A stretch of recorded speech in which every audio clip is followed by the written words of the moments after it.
Yo, what's up guys? I've got this hammer and I'm going to be restoring it from changing the handle all the way up to shaping this head. It's going to be a very difficult process because this has quite a bit of rust and dirt in it.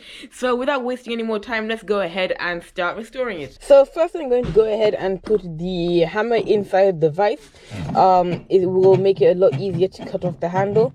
The reason I'm going to be cutting off the handle is because it will make it a lot easier whilst I'm chiseling out the inside of the hammer where the pin is and whatever, so it will be a lot easier. This feels a bit overkill, but it will get the job done. The reason I'm not chiseling it out straight away is because the handle's a bit too long. It will make mounting it in the vise a lot more difficult. The metal pin's still in there, so it's just a lot easier to cut off the handle first. The head just snapped off. This almost snapped as well. I just saw the saw blade, it almost snapped. It bent like crazy. And then this just came off. Now this is super sharp. I was not expecting that. I didn't even know why that happened. But still, I can now chisel this out. That actually gave me quite a fright.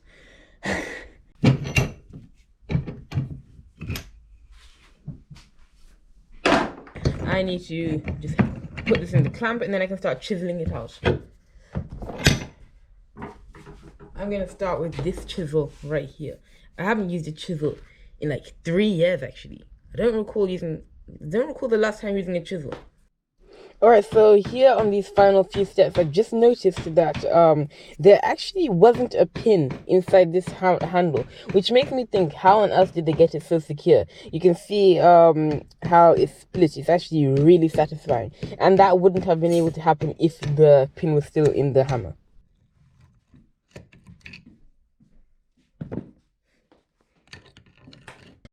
Now there's nothing left inside the gap. I can go ahead and take it out of the vise and I can get ready to start sanding it down. Alright guys, so I was going to use a steel wire brush to get rid of most of this, but it went missing, so now I have to stick with sandpaper, which will take quite a lot longer. I was just going to get rid of the first coat and then start working on the handle, but now I've just got to go ahead and de-rust the surface of this hammer. Since I'm using a flexible disc, I can now get into some of those grooves, but not all of them. I'm going to get into the larger areas with this flexible disc, and then later on I'm going to use a tool similar to a Dremel. It's not exactly a Dremel because that's super expensive, so I got a tool similar to it that has the same parts and everything, so that's exactly what I'm going to be using to get inside those smaller gaps. Alright guys, so I've gotten most of this off. There's some areas like in between this area and under here where I can't reach with the electric sander, so I'm going to have to go over there. But since I've almost got to go, I'm going to go ahead and start working on the hammer handle. I think I'm going to put it on a lathe. I'm not entirely sure yet. First I'm going to cut it to length. I've got this piece of oak right here. I'm going to start cutting down the shape of the handle and then I can start fitting it. Change of plans. So I just had an idea to use this. I can't remember the name of it. Spoot scare, something like that. I have no idea. But basically what it does is it rounds off the corners of pieces of wood. So I can go like that. Ooh, wrong way. I can go like that and start rounding off the shapes of my handle. So I will be able to do that with, you see that? I'll be able to do that with my oak handle to make it round and comfortable to grip. First I need to find the areas that are the best to cut off. You see this piece of oak, it looks flat completely along the entire thing. But once I flip it over, there's a huge gap. So I just know I can get up to here safely. I'll use this as a guideline. So I'll be able to get up to there.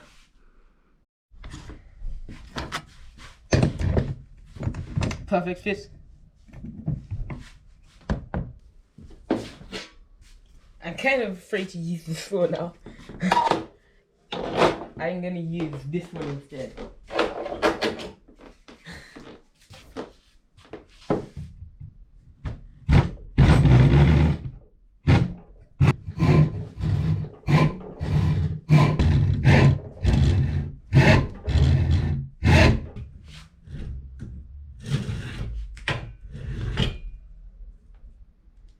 I think I'm going to use one of these, but they seem a bit overkill.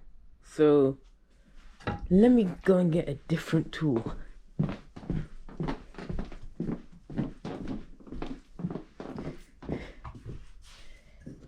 This seems a bit more tame, although I'm not entirely sure if it's working.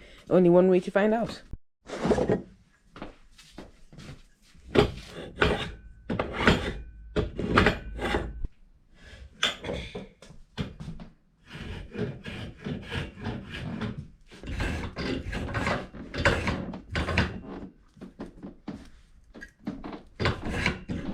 Okay, well, I've gotten most of this done, most of the shaping. Now I just need to take it to the sander. I've got the general shape of it. Well, now I can start sanding it down to its final shape. Okay, here's a new way to do the handle. So I get a saw and I start cutting down here, these edges. I already started on it, but it's coming along nicely and it's a lot quicker than using the sanding, and it's probably a lot better for my lungs. So I decided to start doing that and started sawing.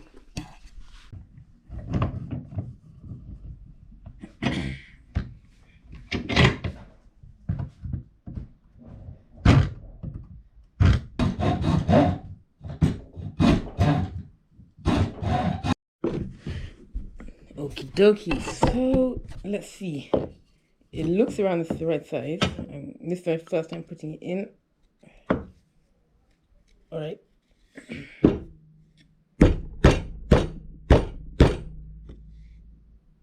Okay, it looks like it fit. I don't want to put it in yet because I've still got shaping to do this. So it looks like it's going to fit, thankfully. The tighter the fit, the better. And then I also need to split it with a piece of metal. So I'm so glad that worked out. Now it is time to start sorting out the rust in between this hammerhead.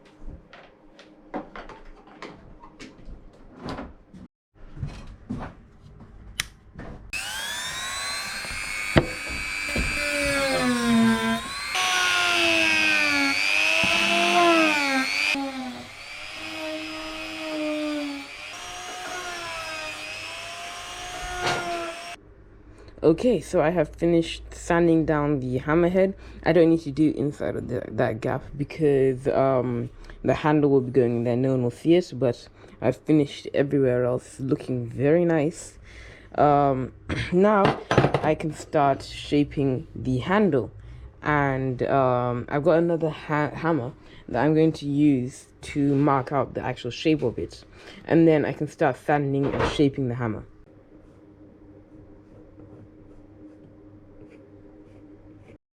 Now it's time to start shaping it.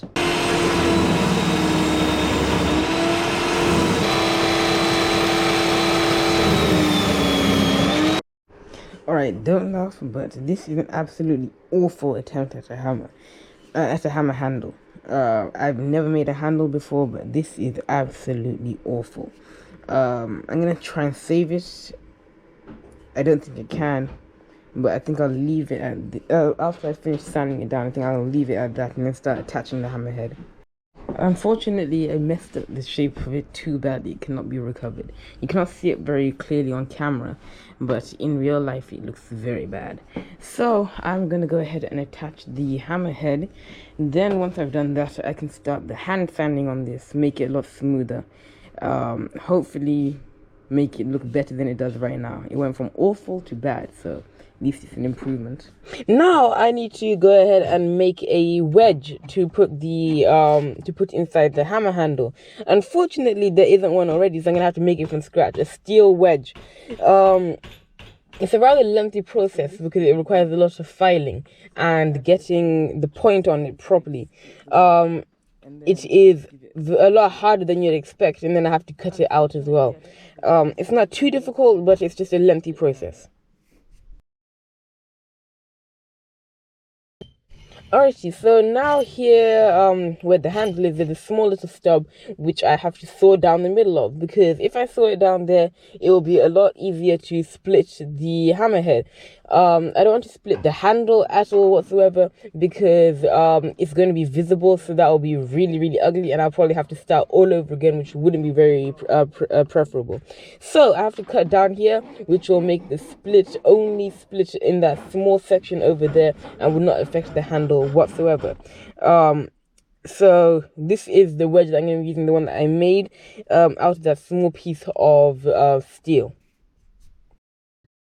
Now I need to go ahead and attach the head to the body. This part's particularly important because I don't want to be too vigorous, because I do not want to damage the part that I have already made. Alright, so this is the wedge that I'm going to be using to split the hammer. Hammering it in is a very delicate step, so I need to be very, very careful that I do not mess up anything. I'm going to be hammering in very, very carefully, a little bit at a time, making sure it stays centered. Now that I have gotten that split, I need to go ahead and take it out of the vise. I am hoping so much that I haven't split the handle, because it will be really dreadful. I probably wouldn't even start this project for a very long time. Alright, thank goodness that this did not split. It would have been a very lengthy process to fix, if it was even fixable, so thank goodness that did not happen. You know, this was a very, very interesting project. It was very fun. I would definitely attempt this again later on once my skills have progressed. It was very fun learning how to make the handle, the ups and downs of the project, from the handle snapping all the way up to me being able to shape the handle incorrectly and all that stuff. It's actually a very fun project. I'm going to be trying to do a lot more interesting things on this channel. So yeah, it's just a really fun project. Alright guys, so this project did not take me nearly as long as I anticipated. So I got the handle done, I got the entire hammerhead done. This part is actually really amazing. That's like one of my favorite parts of it. I used a wood filler over here and a hardener to fill up the gaps, and now it's very secure on there. I've just got to put some wood varnish on here, and then I am finished. So please leave a like on this video, subscribe if you're new. Also comment down below if you've got anything to say about this project. I'll see you guys in the next one. Bye.